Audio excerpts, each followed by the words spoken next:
Bueno, y ahora sí, vamos a empezar con la primera charla. Primero lo voy a presentar. Él es Víctor Margolin, es profesor emérito de Historia del Diseño en la Universidad de Illinois de Chicago. Es editor fundador y ahora coeditor de la revista académica Design Issues. Ha publicado numerosas obras sobre diversos temas vinculados al diseño y dictó conferencias en congresos, universidades y escuelas de arte en muchas partes del mundo. Los libros que ha escrito, editado o que ha editado incluyen Propaganda, el arte de la persuasión, Segunda Guerra Mundial, Discurso del diseño, La política de lo artificial, Ensayos sobre el diseño y estudios del diseño, El mundo diseñado, Imágenes, objetos, ambientes, entre otros. Actualmente está terminando una obra sobre la historia mundial del diseño que será publicada por Bloomsbury en Londres, y creo que un poco de ese proyecto nos va a contar hoy. Así que lo recibimos.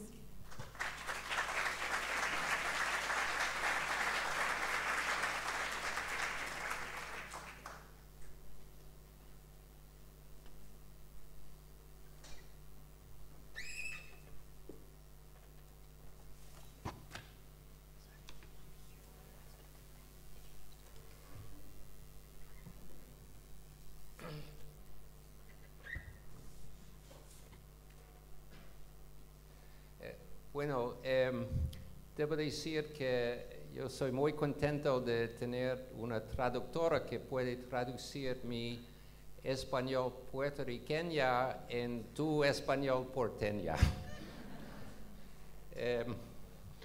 Entonces,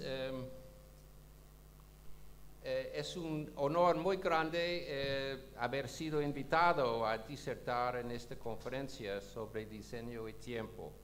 Y quisiera agradecerla a Camilla Offenheden por la invitación.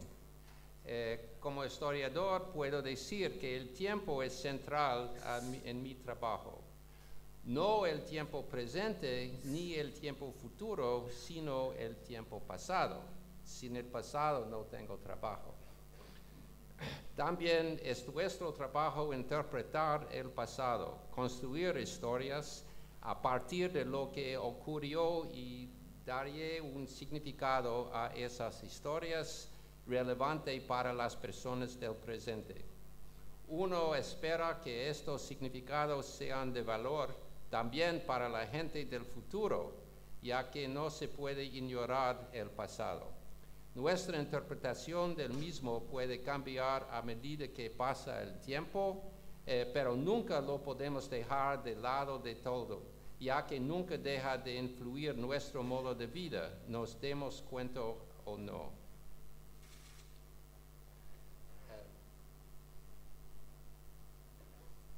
Uno de los cambios más recientes en la forma en que entendemos el pasado es considerarlo como un campo unificado de actividad, con conexiones a todas las partes del mundo.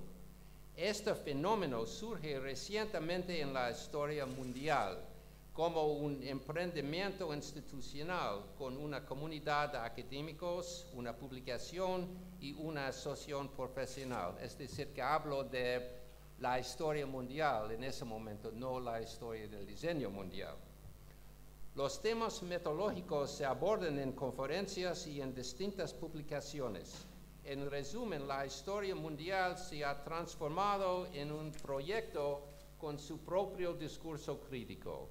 Entre los académicos de historia mundial, sin embargo, los historiadores del diseño recién comienzan su búsqueda de un lugar. Es decir, hasta ahora no se habló mucho de la historia del diseño en el contexto mundial, solamente la historia de otras instituciones, la política, etcétera, etcétera. Fundamentalmente porque el interrogante de que conforma la historia mundial del diseño se ha convertido en tema de discusión recientemente dentro de la comunidad internacional de historia del diseño. Es decir, que la idea de una historia mundial en el campo de diseño es más o menos nuevo.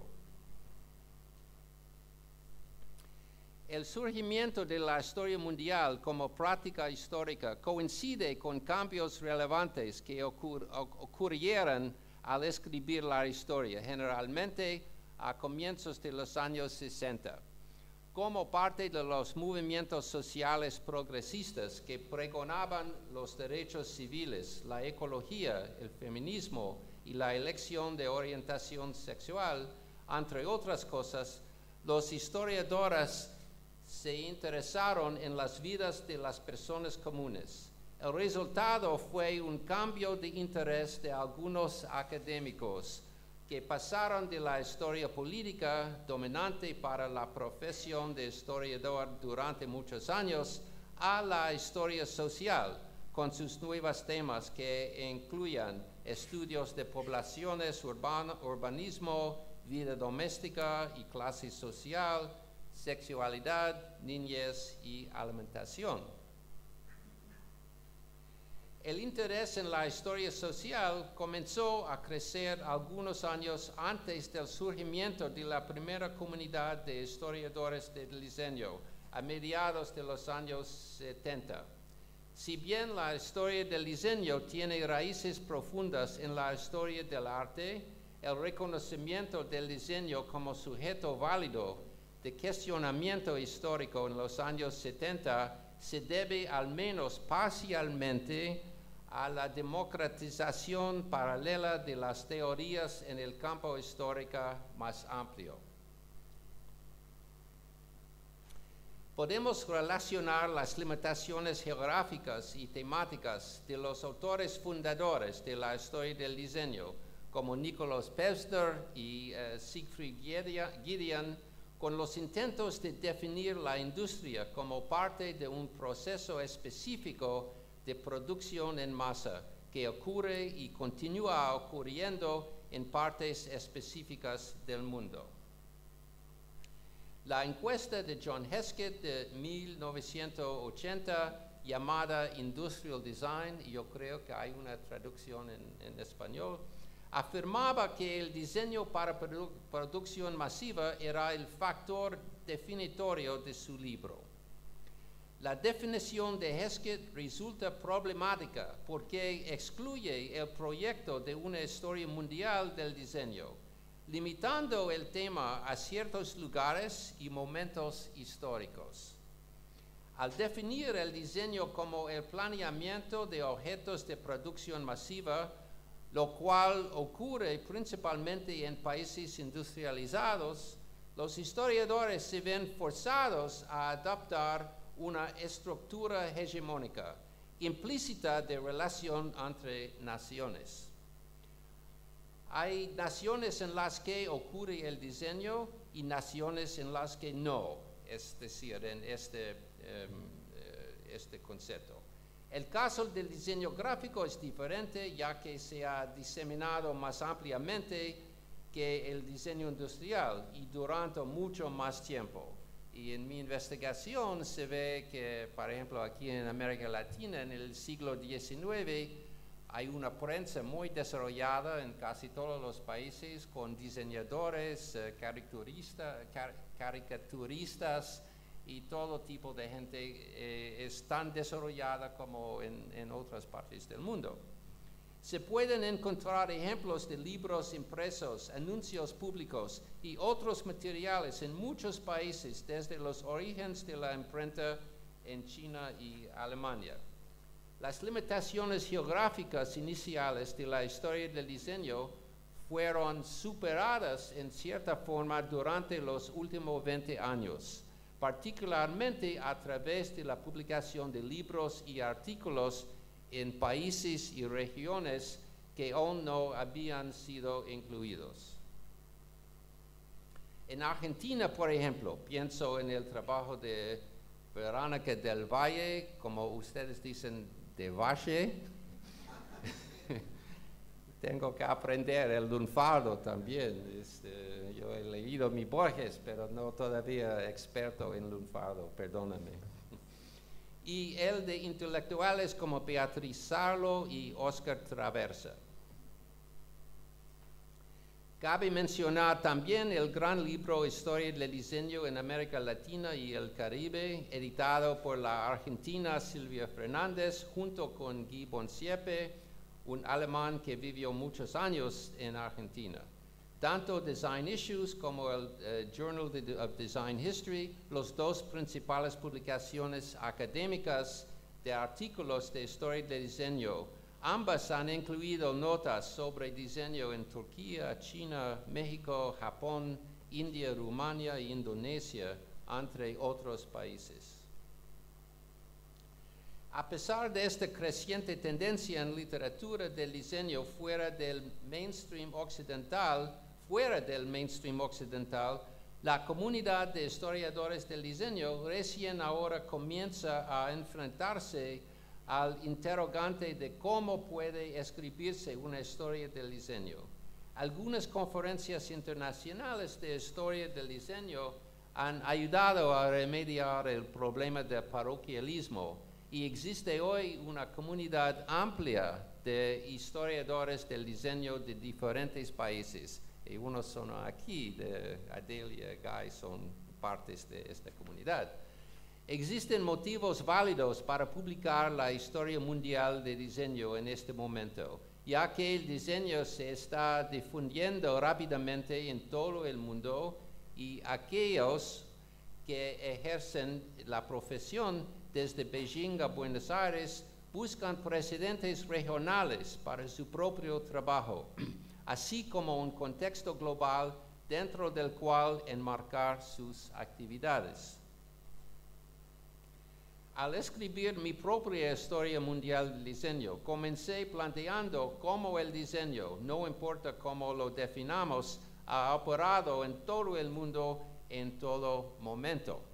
Esto significó alejarse de una definición única del diseño y la necesidad de pensar diferentes condiciones dentro de las cuales las personas han producido cosas para adaptarse a sus necesidades diarias. He restringido esta historia a los objetos, sistemas y servicios que han sido clave para los propósitos de la acción humana. Uno podría decir que la arquitectura debería incluirse, pero no lo hice porque la cultura de diseño y construcción de edificios tiene su propia historia independiente que se separa fácilmente de otras formas de diseño. Es decir, que hay bastantes libros sobre la historia de la arquitectura y ahora más y más son unos libros sobre la historia de la arquitectura mundial. También evité la historia del diseño de interiores con algunas excepciones, ya que en algunos casos están relacionados con los edificios. Por ende, en mi propia narrativa busqué enfatizar la conexión entre objetos, sistemas y servicios, que no son fácilmente separables unos de otros. He incluido la ingeniería cuando se centró en objetos de uso humano y no en ejemplos de diseño de infraestructura como represas, redes eléctricas o cobertizos para trenes. En estudios históricos y teóricos era común tratar el diseño y a la ingeniería como cosas separadas, pero de hecho están íntimamente relacionadas. Si uno piensa en Isambard Kingdom Brunel, quien ustedes ven aquí, ingeniero del siglo XIX, podemos observar que sus logros están firmemente representados en la historia del diseño. Analizando la larga historia de la ingeniería, muchos ingenieros inventaron productos nuevos, considerando tanto sus aspectos mecánicos como formales. Un ejemplo ilustrativo de la relación estrecha entre el diseño y la ingeniería son los grandes esfuerzos de los protagonistas de la Segunda Guerra Mundial, dedicados a la investigación, donde vemos a ingenieros, diseñadores y científicos trabajando juntos para producir armas usadas por sus propias fuerzas militares. Aquí se ve el walkie-talkie de Motorola.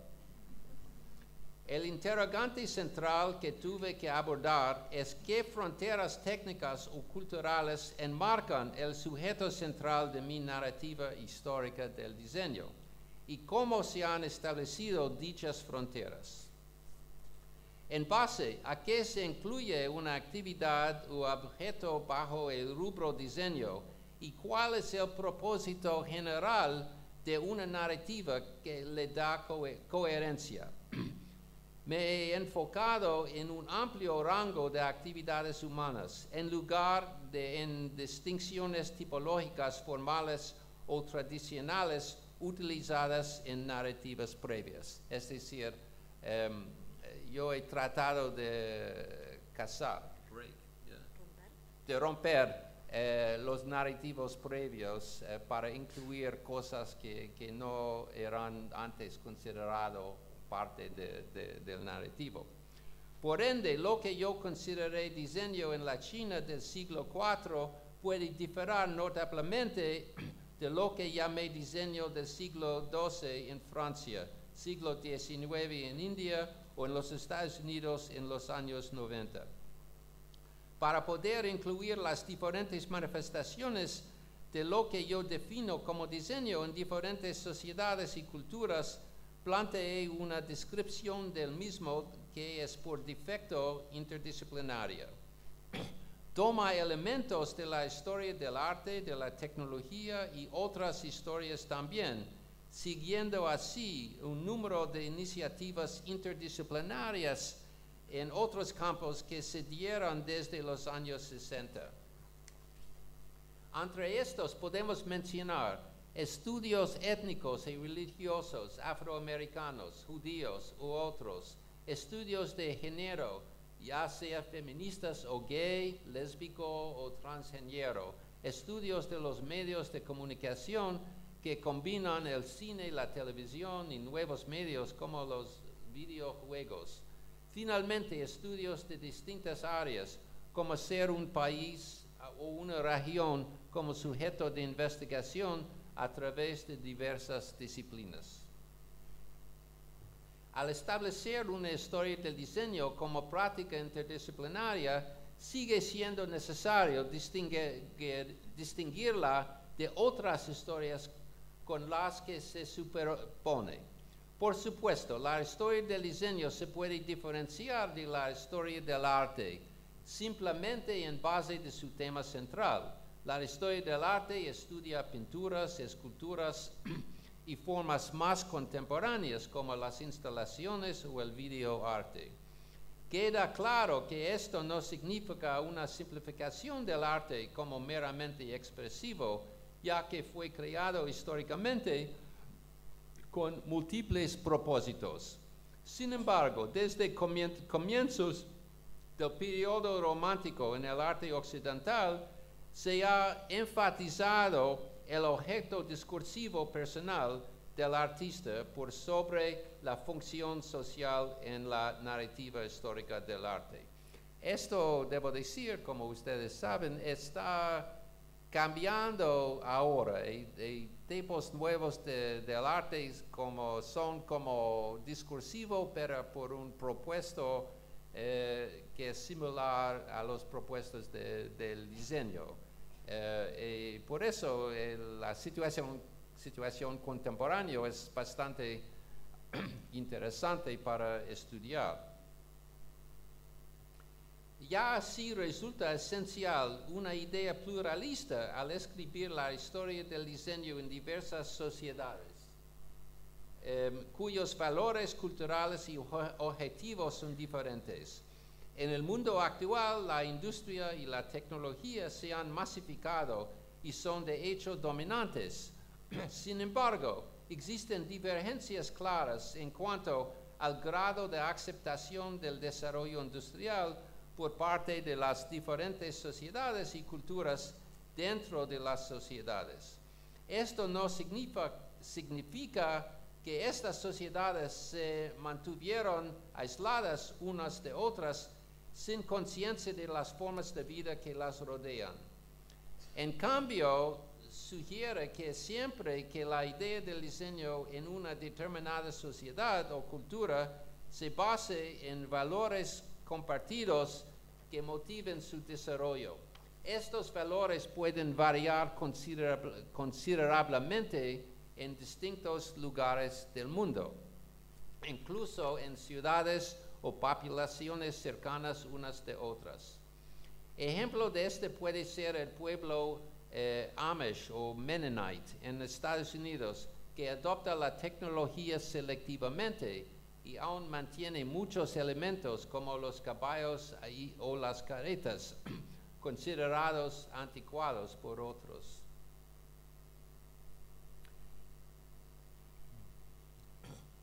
¿Cómo entonces puede la historia del diseño superar algunos de los problemas evidentes en las historias de otras prácticas, como el arte, la arquitectura, fotografía y el cine, en los textos fundadores de la historia del diseño per se?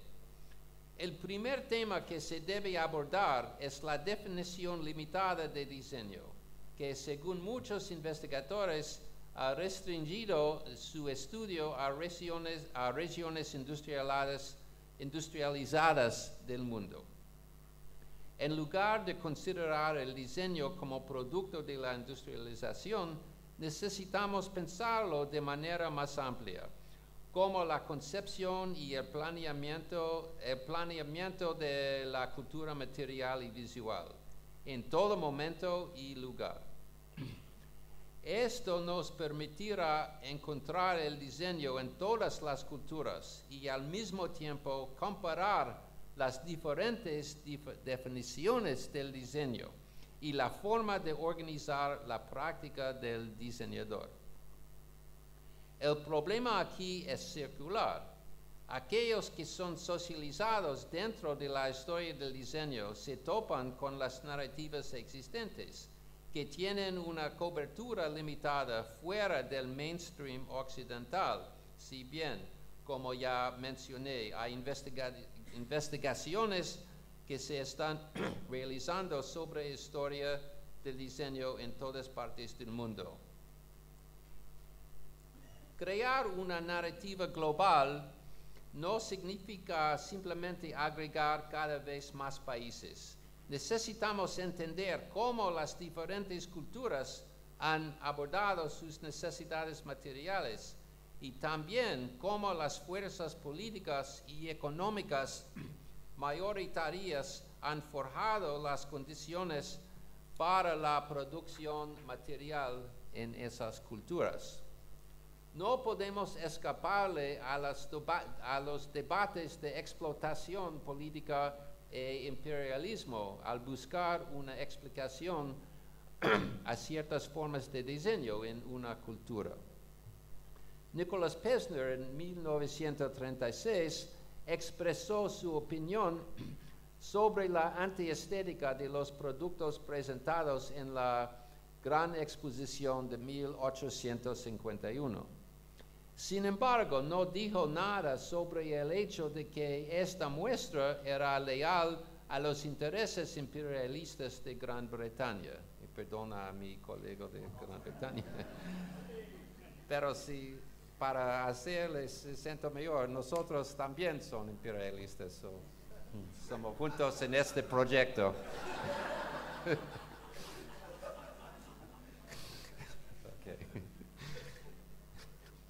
Tuvimos que esperar los trabajos más recientes de Jeffrey Auerbach, Louise Purbrick y otros para ver este tema analizado. Como bien destacó Karl Marx en Das Kapital, la producción está firmemente implantada en formas específicas de organización económica, que establece roles para empresarios, gerentes y obreros, así como para aquellos que ejercen profesiones auxiliares como los bancarios, contadores y venta minorista, incluidos dentro de un sistema capitalista moderno. El rol cambiante del diseñador en relación a los métodos de producción en permanente evolución es por ende un componente clave de la historia económica y por ende debe ser enfatizado. Si el diseño ha sido difícil de detectar en la historia económica, aun siendo un componente integral de la producción moderna, La historia mundial de diseño puede y debería defender su rol vital en el desarrollo económico. De esta forma afirma su íntima conexión con otras actividades humanas. Entre fines de la Guerra Civil Americana y comienzos del siglo XX, por ejemplo, la economía americana era propulsada por el surgimiento de nuevos tipos de emprendedores que transformaron las fábricas de productos únicos o con una única línea de bienes en grandes conglomerados que administraban la producción de muchos productos, a veces miles, quizás cientos al mismo tiempo, miles al mismo tiempo. Estos conglomerados se integraban verticalmente, vertical integration, y por ende manejaban muchas actividades diferentes relacionadas con la producción y distribución de bienes. Su control iba desde la adquisición de materias primas hasta la comercialización de sus productos directamente al consumidor. El modo en que el diseño de productos se inserta en estos procesos más amplios de cambio es parte fundamental de la historia del diseño y de la internacionalización y posterior globalización de estos procesos, formando un marco significativo para hablar del diseño desde fines del siglo XIX hasta el presente. Perdón, debe tomar un momento. Tengo miedo de... ok. Técnico.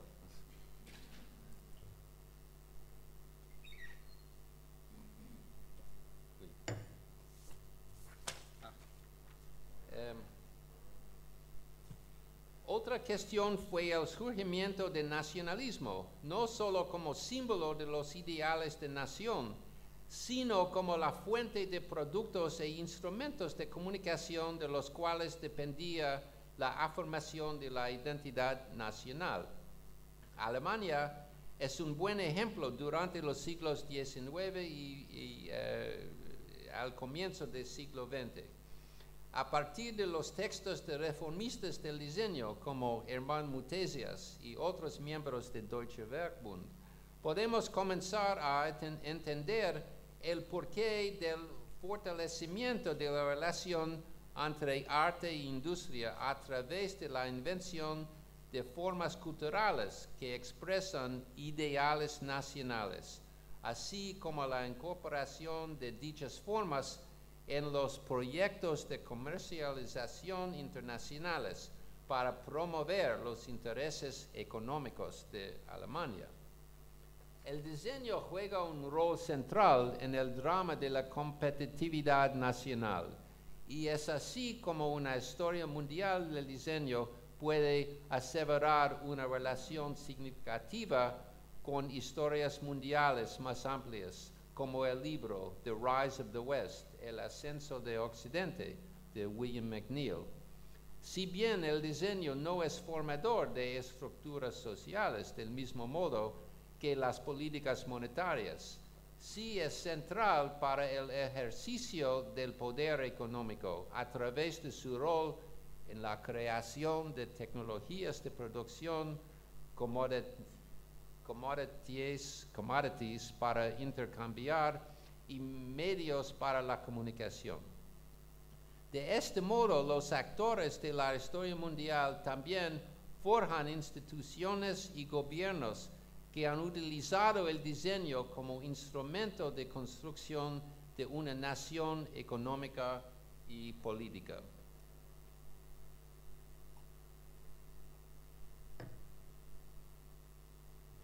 Dentro de la comunidad de intelectuales interesados en la historia mundial, uno de los debates centrales aborda la problemática que se plantea al intentar determinar si el foco del historiador debería estar en las estructuras sociales y económicas abstractas, como lo creen Immanuel Wallerstein, André Gunder Frank y otros intelectuales que abogan por un modelo de sistemas mundiales. O si la historia es en cambio un patrón de eventos en el que los actores sociales, como las amas de casa, diseñadoras y políticos, son figuras de animación. Como el diseño se origina con el diseñador individual o equipo de diseño, aun si otros definan las condiciones de trabajo, la historia mundial de diseño debe inevitablemente ser una narrativa en que los diseñadores como actores sociales cumplen un rol preponderante. Por ejemplo, los historiadores de diseño no han explorado los motivos por los que ha habido pocos diseñadores de color en naciones industrializadas, ni tampoco enfatizaron adecuadamente el aporte brindado por los diseñadores de color. Uno de los primeros debates sobre este tema fue presentado hace más de medio siglo por el historiador de arte afroamericano James Porter, quien en su libro Modern Negro Art, el arte negro moderno, mostró que gran parte de la cultura material del sur de Estados Unidos antes del programa de emancipación fue producida por los esclavos descendientes de África. Porter escribe además que es necesario incluir en la historia los logros olvidados de aquellos que han sido marginalizados socialmente por su raza, pero que también es necesario abordar la isotira del racismo en su representación a través de carteles, ilustraciones de libros, tapas de libros y partituras y otras formas de cultura visual.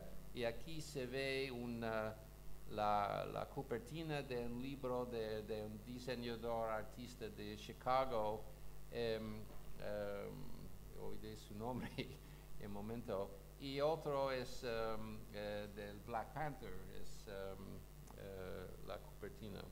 Jan Nederveen, el otro ABC de Great Negroes es Charles Dawson. Jan Nederveen Pieterse planteó este tema en su libro Blanco sobre Negro, Imágenes de África y de los negros en la cultura popular occidental. Este tema, sin embargo, abarca a todos los grupos étnicos. Al estudiar la historia del diseño desde una perspectiva mundial, logramos entender mejor el diseño y la raza. Este enfoque nos permite ver que las personas de todas las etnias han sido diseñadores activos dentro de sus propias comunidades, aun cuando trabajaron principalmente fuera de la órbita de la industrialización avanzada. También nos ayuda a ver cómo el diseño se ha utilizado tanto para reforzar estereotipos raciales como para promover valores sociales positivos. La falta de personas de color en la historia del diseño se puede comparar con la ausencia de mujeres en recuentos históricos más amplios hasta el surgimiento del movimiento feminista. El libro Escondida de la Historia de Sheila Rowbottom y otros libros de historiadoras feministas y historiadores del feminismo describen cómo la mujer ha sido ignorada en la narrativa histórica. Las historiadoras del diseño, como Cheryl Buckley, han abogado por una redefinición del diseño para poder incorporar el trabajo de las mujeres que no se inscriben dentro de las definiciones dominantes del ejercicio del diseño. Esto se da a pesar de que gran parte del diseño realizado por mujeres dentro de las prácticas mainstream aún no ha sido documentado. Es la idea de Cheryl Buckley. Mi camino hacia escribir una historia mundial de diseño se abrió luego de enseñar historia del diseño durante más de 20 años en la Universidad de Illinois en Chicago. Y después de editar y coeditar Design Issues, una publicación académica de diseño dedicada a la historia del diseño, la teoría y la crítica desde comienzos de los años 80. Yo y mis colegas editores del Design Issues comenzamos a trabajar en colaboración con investigadores de todo el mundo, recibiendo artículos de historia del diseño desde Turquía, México, Brasil, Singapur, Hong Kong y otros países que no eran necesariamente lugares que formaban parte de mi experiencia como docente. En esa época también viajaba a diferentes países para dar charlas y conferencias, y así conocí diseñadores y historiadores del diseño que realizaban investigaciones que hasta ese momento son desconocidas. En muchos de los países que visité, el inglés no era la primera lengua y sentí que la investigación que los académicos producían en otras lenguas debía difundirse en la comunidad de historiadores del diseño angloparlantes. A través de diferentes reuniones con académicos del diseño en distintos países, se tornó evidente que muchos de ellos se sentían fuera del mainstream de la historia. Y si bien su investigación era reconocida localmente, les hubiera gustado que fuera más conocida en el exterior. Afortunadamente, como editor y coeditor de Design Issues, pude incentivar a varios investigadores en países fuera del núcleo de la historia del diseño a que envíen artículos a nuestra publicación, que ya ha incluido varios de dichos artículos en idioma inglés durante los últimos años. Y puedo decir lo mismo por el Journal of Design History. Soy un aficionado del mapeo y un día no puedo decir exactamente cuándo, salvo que fue hace casi 15 años, comencé a interesarme en la idea de escribir una historia mundial del diseño. Hablé con varios editores sobre el proyecto y descubrí que había un interés por un libro así, inicialmente como libro de texto, pero más adelante como el proyecto que hoy se conoce, un libro de historia de 3 volúmenes. Otro incentivo para planear este proyecto fue darme cuenta que en campos culturales relacionados, arte, música, literatura y arquitectura, también había un interés por la misma problemática de ampliar el canon. Uno de los libros que más me inspiró fue Técnica y Civilización de Lewis Mumford, cuyo tema central son los efectos de la tecnología en la vida humana. Este libro se publicó en 1934 y la intención de su autor era la de reivindicar lo que él llama técnica como sujeto de estudio olvidado en trabajos anteriores.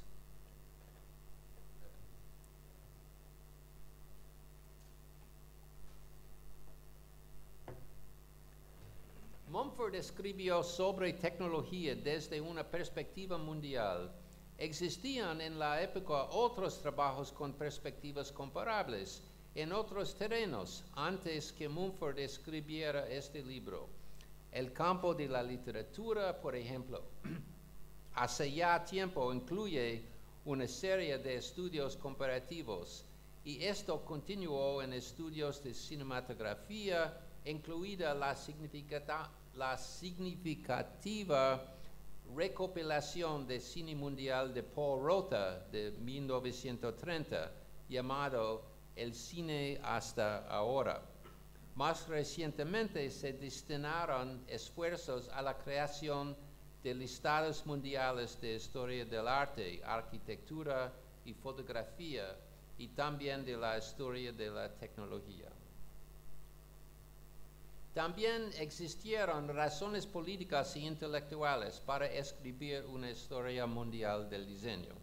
Me parecía injusto perpetuar una historia que no integraba los logros de personas en partes del mundo lejanas a Europa y Estados Unidos, y que se debía incluirlos en una narrativa que tratará el diseño en todas partes como valioso por sus propios términos, más que determinados, si llegaba o no al nivel de lo que se estaba haciendo en países occidentales industrializados. Otro estímulo que me sirvió para emprender este proyecto fue el desafío de forjar una narrativa global, algo que no existía hasta entonces, ya que finalmente reivindicaría las limitaciones de la historia que yo había estado enseñando en mis cursos de historia del diseño durante años. Además, vi que la historia del diseño se estaba enseñando en todo el mundo con las mismas limitaciones culturales, aun en países que no incluyan a sus propios diseñadores. Y puedo decir, por ejemplo, que el libro ahora clásico de la historia del diseño gráfico de Philip Meigs está traducido en español, está usado en muchos países de América Latina sin mencionar casi ningún diseñador de América Latina. Era hora de cambiar la situación. Este proyecto me brindó una visión acerca de cómo el diseño se fue desarrollando en todas partes del mundo, en todo momento, y creo que gracias a eso logré entender mucho mejor el mundo que me rodea. La base de mi investigación es amplia y no puede describirse como el resultado de ninguna estrategia específica del estudio. Primero aparecen las historias de diseño, junto con las notas, resúmenes y bibliografía del curso anual de historia del diseño, es decir, mis notas y toda la investigación que yo hice durante 27 años de enseñar. Sigo de cerca la publicación de historias existentes desde que comencé mi doctorado a fines de los años 70 y llegué a la conclusión de que estas han dejado vastas áreas inexploradas en la narrativa de la historia del diseño, logrando así solidificar un canon tanto para los objetos como para la gráfica, y esto formó parte del marco para mi propia investigación. Es decir, que yo acepto el canon más o menos que tenemos, porque es un canon de proyectos exemplarios o gráficos o sillas o electrodomésticos o cualquier cosa. Y no digo que el canon no es bueno, pero es para mí demasiado estrecha. Como fundador de Design Issues cofundador de Design Issues en 1982 y editor desde que comenzó a publicarse en 1984, he tenido la oportunidad de ayudar a muchos historiadores del diseño a preparar sus artículos para ser publicados. La primera de estas colaboraciones, trabajando en conjunto con Clive Dilnot en su trascendente artículo de 2 partes titulado El estado de la historia del diseño, que debo decir desde hace casi 30 años son 2 artículos todavía muy importantes. Era publicado en las 2 ediciones iniciales de la revista. Me ayudó a enmarcar no solo mi perspectiva del campo de estudio, sino que ayudó a otros a pensar más en profundidad la historia del diseño como objetivo de investigación. A través del trabajo conjunto con diferentes autores, entablé diálogos que resultaron útiles en mi intento de ampliar mi conocimiento sobre las temas de la historia del diseño, sobre los que sabía muy poco hasta ese momento. A lo largo de los años me di cuenta que los artículos de Design Issues se tornaban relevantes para mi investigación a medida que avanzaba en los capítulos de mi libro y que además me hicieron entablar continuos diálogos con muchos de los autores de Design Issues y otros historiadores del diseño a quienes conocí en mis viajes y participaciones en conferencias en partes variadas del mundo. No quiero subestimar, por supuesto, los intercambios que tuve con muchos colegas en todo el mundo. Muchos de ellos leyeron borradores de mis capítulos, otros sugirieron libros y artículos e incluso me dijeron sugerencias muy útiles sobre qué temas abordar. Una vez que el Journal of Design History comenzó a publicarse en 1988, se tornó una fuente valiosa de artículos que abordaban muchos aspectos del diseño que estaban fuera del canon en los textos centrales de historia del diseño. Otras publicaciones como Tecnología y Cultura han sido también grandes fuentes de artículos. Como parte del Design Discourse, un libro de artículos de Design Issues que edité en 1989, preparé una bibliografía comentada de libros y artículos escritos por teóricos del diseño en la posguerra, que sigue siendo una fuente muy valiosa de material para mi investigación. 2 años antes edité la Design History Bibliography para el ICOGRADA, Consejo Internacional de Asociaciones del Diseño Gráfico, el cual me permitió tener un resumen de libros de diversos temas, tanto generales como específicos a ciertas épocas y lugares, algunos en otros idiomas. Fui recopilando esta bibliografía y otros libros durante los años, transformándolos en la base de mi investigación inicial. Sin embargo, habiendo decidido escribir una historia mundial, tuve que buscar mucho más allá del material que había recopilado. Utilicé textos de temas relacionados como ingeniería, desarrollo industrial, historia económica y política. También me basé en literatura sobre temas específicos como guerra y armas, la historia del automóvil y de la aviación. Para cada uno de estos libros y otros temas, hay tanto profesionales como amateurs que han desarrollado investigaciones vastas y completas. Además de estos textos, acudí a varios textos sobre estudios culturales o locales que abarcaban temas significativos para mi trabajo. Dichos volúmenes contienen gran riqueza de investigación y muchas veces, no sé lo que pasó aquí. Esta historia mundial ha dependido fuertemente de Internet, herramienta que utilicé constantemente mientras escribía. Encontré muchos tipos de páginas de web pages.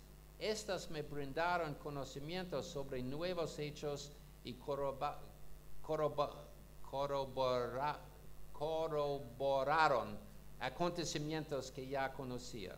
Los blogs y muestras online, catálogos de subastas y las páginas web especializadas subidas por amateurs también me sirvieron mucho. Por ejemplo, si uno se interesa en la historia de automóviles, hay miles de páginas web sobre eso, con los amateurs que conocen mucho más sobre esta historia que los historiadores. Y puedo decir el mismo por la aviación. Era un tipo de revelación para mí, que son las comunidades mundiales que se organizan alrededor el conocimiento de el Nissan Sentra o el DC-3. Esta gente son apasionantes sobre eso y hacen investigaciones que los historiadores no tienen tiempo que hacer. Y unos de ellos están trabajando en las industrias y conocen cosas que no conocen los otros. Y todos se ponen este conocimiento en el web. Y sin el web no sería posible conocer todo eso. Además, encontré cantidades increíbles de material visual buscando páginas en Google Images y donde yo he dado las imágenes de los carteles argentinos. Y es increíble ahora más y más cuántas imágenes son en el web. La mayoría vienen de los blogs. Es decir, que la gente, muchos son diseñadores o diseñadoras que se interesan en un sujeto y hacen solo los scans y crean las páginas los scans son a una resolución muy alta y se ve cosas que no se ve en ningún libro o en ninguna revista. Y este repositorio me dio ejemplos que contribuyeron a seleccionar material visual para los tomos de mi libro. Y puedo decir una cosa, por ejemplo, me interesa mucho en el jazz. Y tengo una sección en el capítulo sobre América en la posguerra sobre las copertinas de jazz albums. Y hay un website extraordinario con casi todas las copertinas de todas las compañías de discos americanos de los años 50, 70, con los nombres cuando son conocidos de los diseñadores también. Es extraordinario. Ok, Argentina otra vez. Pude sacar gran provecho de la literatura en varios idiomas, además del inglés, especialmente francés, español, portugués, italiano y alemán, y con algo más de esfuerzo cuando necesité acudir a otras lenguas. Para algunos capítulos, en especial aquellos que se ocupan del diseño en Latinoamérica, casi no existían fuentes en inglés, para lo que debí basarme casi enteramente en textos en español o portugués. Quiero decir que hay una hora más. No.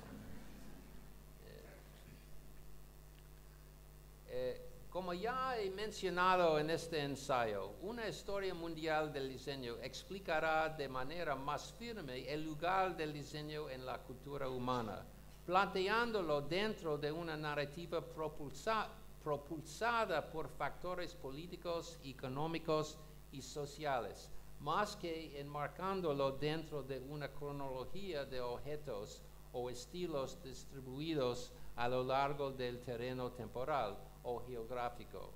Digo tiempo otra vez, por razón del título del Congreso. No importa cuán amplios. De esta cronología se han ocupado la mayoría de los historiadores de otros campos hasta ahora. Para ser cronológica y geográficamente inclusivo y aún así describir cómo el advenimiento de la producción y comunicación en masa, movimientos iniciados en Europa Occidental y los Estados Unidos, crearon las condiciones para el diseño moderno. Sugiero una estructura narrativa basada en 3 premisas. A través de la historia de la humanidad, todas las culturas produjeron el material básico y los artefactos visuales necesarios para su supervivencia. En este sentido, el diseño de cierta forma ha estado presente en todo el mundo, en todo el momento. Tiempo otra vez. Es Tibor Kalman, si ustedes conocen. Con el advenimiento de la revolución industrial, sin embargo, el diseño comienza a responder a fuerzas de modernización económica y tecnológica y se torna central para la producción y comunicación masivas. Surge de esta situación la idea moderna de diseñador profesional, si bien no descarta alternativas a esta idea. La difusión de la modernización se acelera en el siglo XX, particularmente después de la Segunda Guerra Mundial. Por ende, la idea moderna del diseño se torna cada vez más evidente en todas partes del mundo durante este periodo.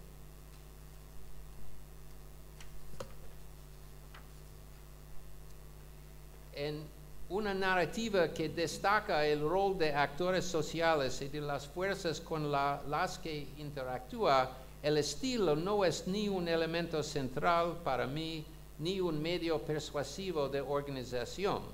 Es en cambio consecuencia de otros factores conectados íntimamente con inquietudes estéticas, políticas, sociales y económicas. Este cambio de foco queda demostrado a través de un claro ejemplo. Nicholas Pevsner afirma, seguido por muchos otros historiadores, que la carátula del libro de Arthur Haggate McMurdo, Wren City Churches, publicado en 1883, es una manifestación inicial del Art Nouveau.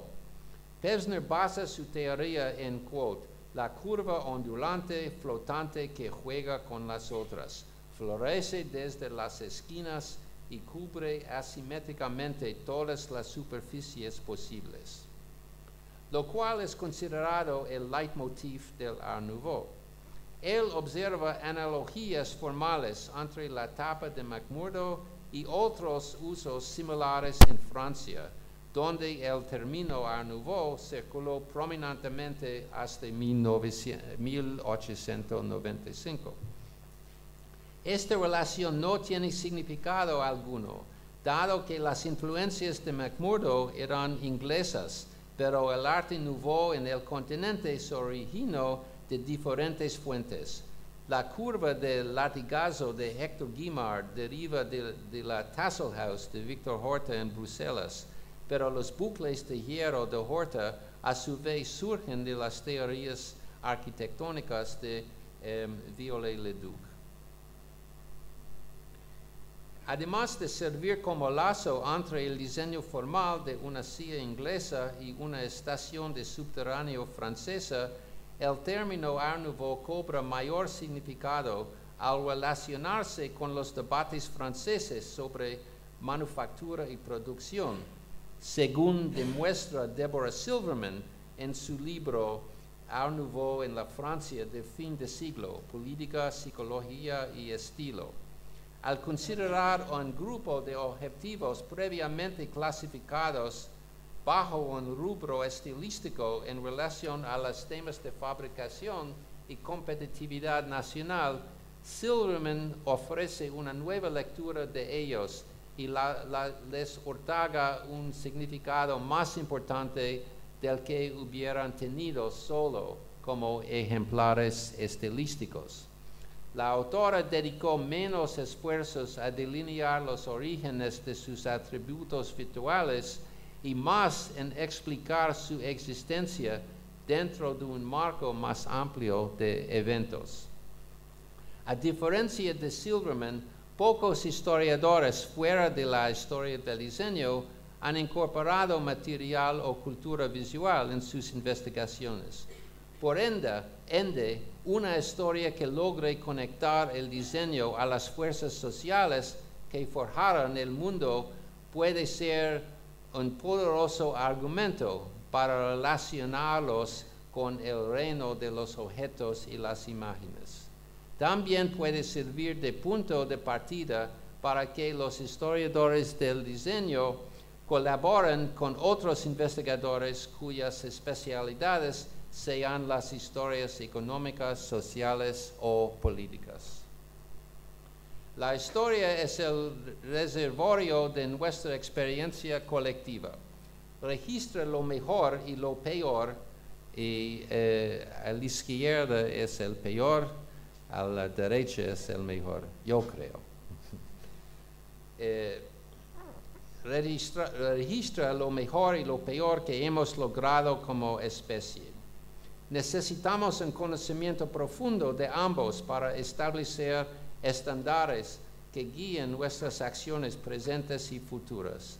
Así, la historia del diseño nos brinda indicadores para que cualquiera que desee entender las consecuencias y el potencial de la práctica del diseño en sus múltiples formas puede hacerlo. Dicho entendimiento se ha tornado esencial en relación a la creciente influencia del diseño en todas nuestras vidas. Gracias.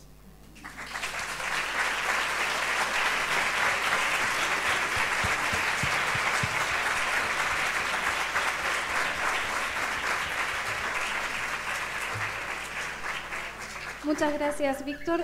Tenemos ahora unos minutos para hacer un pequeño debate o algunas preguntas. No sé si hay alguien por allá atrás para romper el hielo.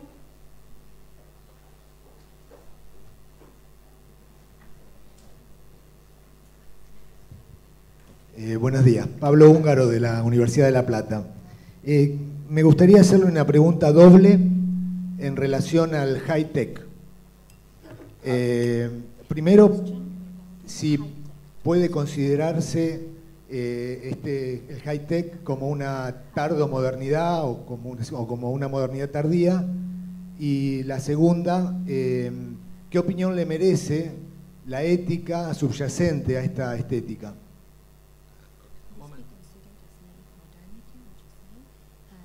¿Podés repetir la segunda parte, por favor? Sí, ¿qué opinión le merece la ética que subyace a esta propuesta estética y productiva del high-tech?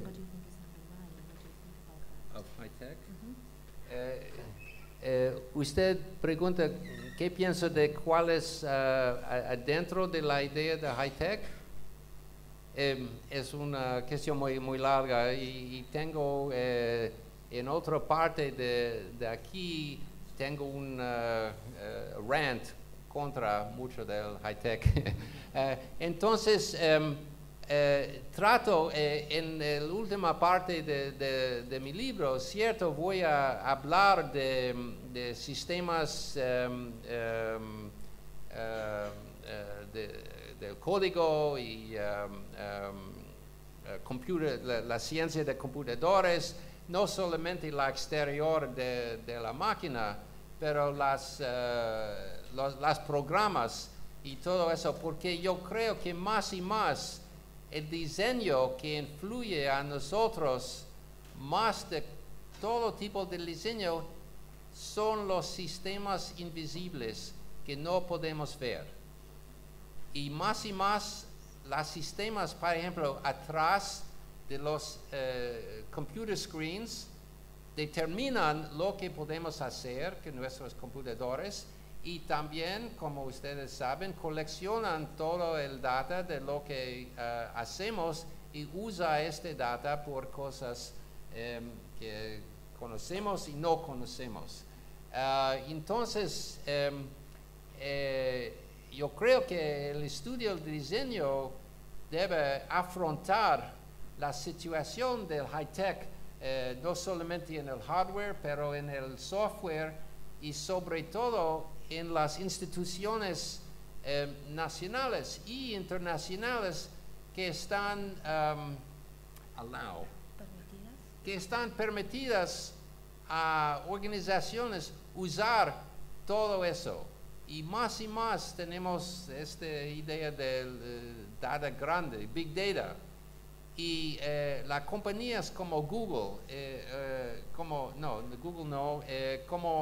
Amazon, de Jeffrey Bezos, y Google también, están buscando los algoritmos para hacer las decisiones.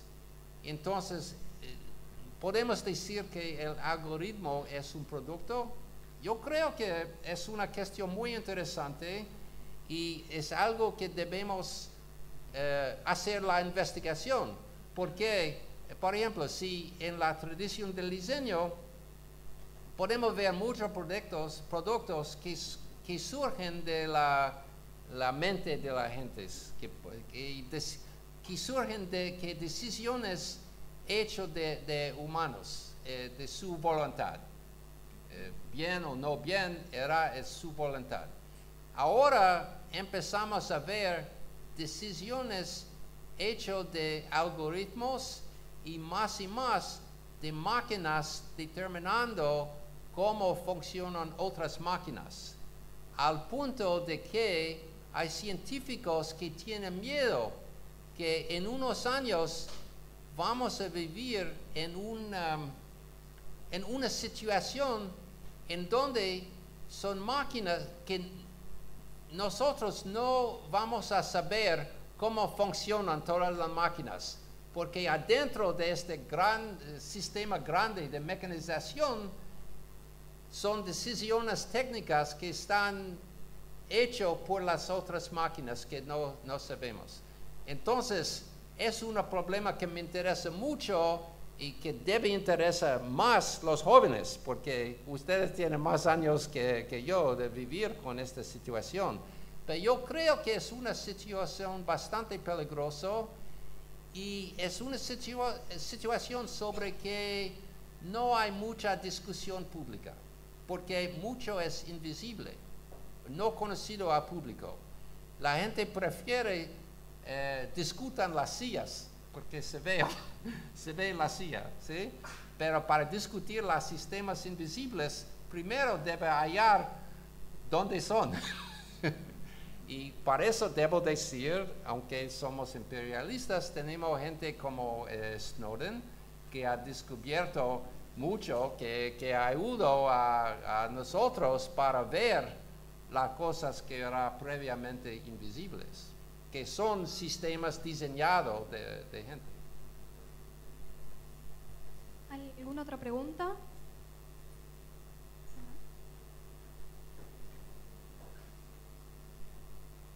Sí, buenos días. Buenos días. Usted ha dado varios casos sobre los orígenes de las influencias de las fuerzas sociales.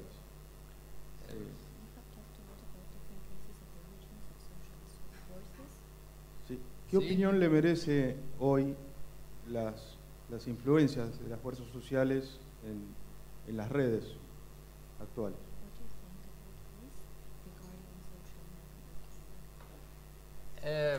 Sí, de las redes sociales.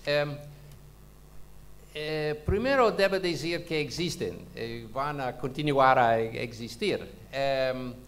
Hay muchos que yo creo que son muy buenos, que son fuerzas políticas, como hemos visto en el Arab Spring y en los Estados Unidos se ven, y yo soy parte de unos que están participando en la problema política en una masa que es muy bueno. Pero al mismo tiempo, para mí, por ejemplo, no tengo una página Facebook. Para mí, yo veo lo que pasa, no tengo nada contra eso, pero lo que pasa si uno entra en muchas redes sociales, empieza a recibir muchas otras cosas. Por ejemplo, si yo tengo una página Facebook, recibe noticias de muchos otros amigos míos que no conozco y todo eso. Y para mí, a mi edad, yo crecí sin todo eso y prefiero usar mi tiempo por otras cosas. Y yo creo que puede ser peligroso las redes sociales, depende de cuánto tiempo uno quiere participar en ellos. Pero sobre todo son una fuerza que tiene mucho bueno, yo creo, por la animación de energía de grupos de gentes que quieren actuar juntos o quieren conocer algo. Yo veo ahora, gracias a Dios, en nuestro país, que es en este momento, dice un train wreck, que son grupos de gentes que están luchando siempre contra los problemas del Congreso Nacional. Y sin estos grupos de descubrir informaciones, de publicar cosas de lo que está pasando, sería una situación mucho peor. Y gracias a eso es más grande que los políticos pueden controlar. Están, como en China, están tratando, pero se ve, yo he leído hace unos días en el New York Times un op-ed de un blogger de China que dice, bueno, conocemos que es muy peligroso para nosotros, pero voy a continuar y estoy preparado por lo que pasa. Y en China se puede decir que sin los blogs y estas redes sería mucho peor, porque era mucho más, es decir, que las redes sociales son afuera del control, aunque en China no se puede controlar miles de gentes que tienen sus máquinas, computadores, y puede ser bueno o no, pero es algo muy importante. Una última pregunta, si alguno...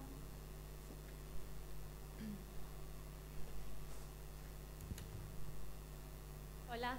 Hola. Mi pregunta es, vos hablás de construir una historia mundial, ¿no? De un mundo no, incorporando el mundo no occidental. La pregunta es cómo, digamos, qué factores comunes se encuentran en las diferentes historias de la cultura no occidental y cómo se construye si lo que, a partir de las particularidades de cada cultura o particularidades del diseño en cada región, cómo se podría construir una historia global teniendo en cuenta que, o sea, de alguna manera lo que estamos poniendo en valor es la diferencia, ¿no?, de las culturas, de las producciones objetuales. Sí, momento.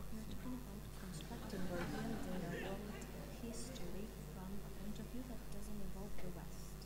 Okay, we're talking about this. Okay, like non-Western.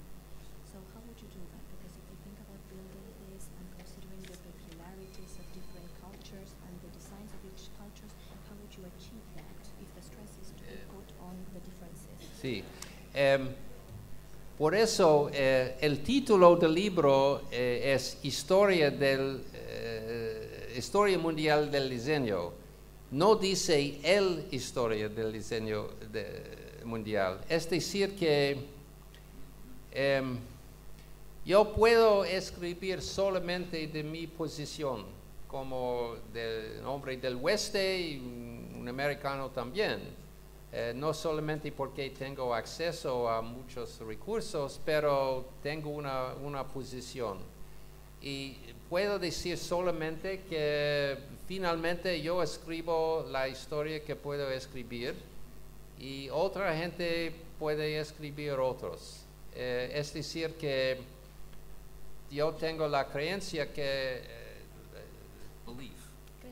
tengo la creencia que no hay una historia objetiva o una historia última. Hay muchos narrativos y son narrativos que tienen más fuerza que otros. Y existen hasta el momento que viene otro que es más fuerte que lo que existe. Y es como eso, no se termina. Pero al mismo tiempo puedo decir que un proyecto de una historia mundial es un proyecto de origen imperialista. Realmente uno de los mejores historias, por ejemplo, las mejores historias de la India eran escritas de los ingleses, o la investigación de Wayang en Indonesia, los escolares muy importantes eran los holandeses. Entonces, nadie puede decir que está escribiendo el último de nada, solamente lo que puedo hacer en un momento que existe hasta el momento que viene otra. Y necesitará alguien de China o de Japón o otro país de escribir una historia de su perspectiva.